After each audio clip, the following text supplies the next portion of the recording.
School పిల్లలందరికీ నమస్కారం. నమస్కారం చెప్పకూడదు, శుభాశీస్సులు. ముఖ్యంగా ఈరోజు మనం మాట్లాడుకోబోయే main topic India vote against corruption. Vote గురించి, ఓటు ప్రాముఖ్యత గురించి ఈరోజు మనం ఈ చర్చా వేదికలో మనం మాట్లాడుకోవడం జరుగుతుంది. బట్ మీరందరూ చిన్నపిల్లలు కాబట్టి ఇంత ఇంటెలెక్చువల్ డిబేట్, ఇంత ఇంటెలెక్చువల్ ఏదైతే సారాంశం ఉందో, సందేశం ఉందో, మీకు మీ లాంగ్వేజ్లో మీకు చెప్పడానికి నా ప్రయత్నం చేస్తాను.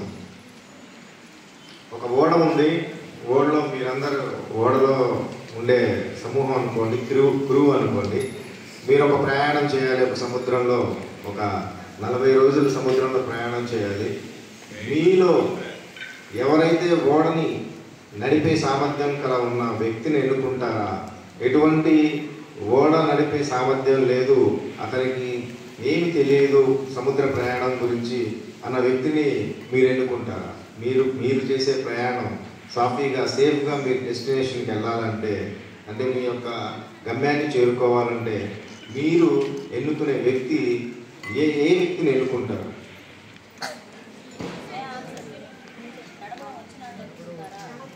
నడపడం వచ్చిన వాళ్ళు ఎన్నుకుంటారా, లేకుంటే ఏమీ తెలియని వ్యక్తిని ఎన్నుకుంటారా? సో ఇది కూడా అంతే. అంటే ఓడ నడిపే వ్యక్తి, క్యాప్టెన్ అనే వ్యక్తి, అతనికి ఓడ ప్రయాణం తెలిసి ఉండాలి, ఎక్స్పీరియన్స్ ఉండాలి. సముద్రం ఏ సమయంలో, ఏ టైంలో, ఏ వెదర్ క్లైమాటిక్ కండిషన్స్లో సముద్రం ఎలా ఉంటుందో, ఏ టైంలో ఎలా ప్రయాణించాలో నాలెడ్జ్ కెప్టెన్కి ఉండాలి. అట్ ద సేమ్ టైం కెప్టెన్కి లీడర్షిప్ క్వాలిటీస్ ఉండాలి.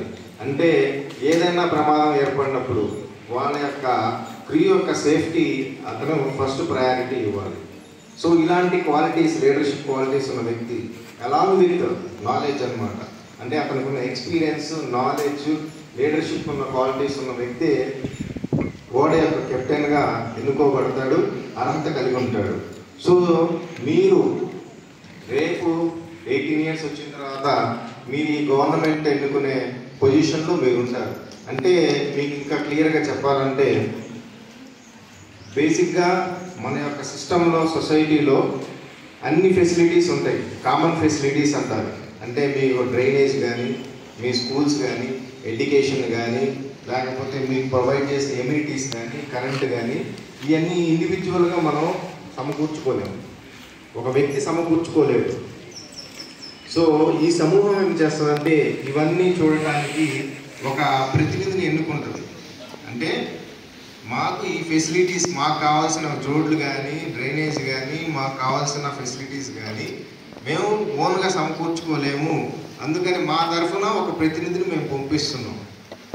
ఒక ప్రతినిధి మా తరఫున వెళ్ళి చట్టసభల్లో కూర్చొని మాకు కావాల్సినవి, మాకు రావాల్సినవి, మాకు మంచి జరిగేవి మా తరఫున మీరు మాట్లాడండి అని చెప్పి ఎన్నుకునే ఒక వ్యక్తిని, ఒక సమూహం యొక్క రిప్రజెంటేటివ్ని మనం ఎన్నుకుంటాం అన్నమాట. వాళ్ళే ఎమ్మెల్యేలు, ఎంపీలు, అంటే మెంబర్ ఆఫ్ లెజిస్లేటివ్ అసెంబ్లీ. అంటే మన తరఫున మనకు కావాల్సినవి, మనకు బాగు చేయాలనుకున్న ఏదైతే ఉన్నాయో మన తరఫున ఒక రిప్రజెంటేటివ్ వెళ్ళి మన యొక్క లక్ష్యాలని, మన యొక్క ఆశల్ని అక్కడ రిప్రజెంట్ చేసి మన యొక్క బాగోగుల్ని ఒక వ్యక్తి బాగు చేస్తాడని చెప్పి మనం ఎన్నుకునే ఒక రిప్రజెంటేటివ్ని మనం ఎన్నుకుంటాం. సో అలాంటి రిప్రజెంటేటివ్స్తోనే ఈ యొక్క గవర్నమెంట్ అనేది ఏర్పడుతుంది. సో ఈ గవర్నమెంట్ ఏర్పడేది ఈ రిప్రజెంటేటివ్స్ ద్వారానే, అంటే మీరు ఎన్నుకునే వ్యక్తి ద్వారానే.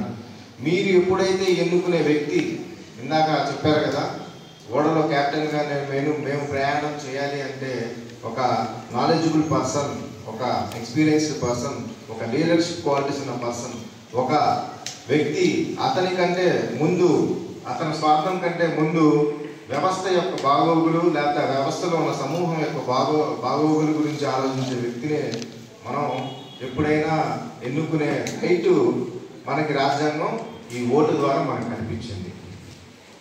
సో ఇది ఎందుకు చెప్తున్నానంటే, మీకు 18 years వచ్చిన తర్వాత ఓటు హక్కు వస్తుంది. ఇది ఎందుకు చెప్తున్నానంటే, మీరు ఇప్పటి నుంచే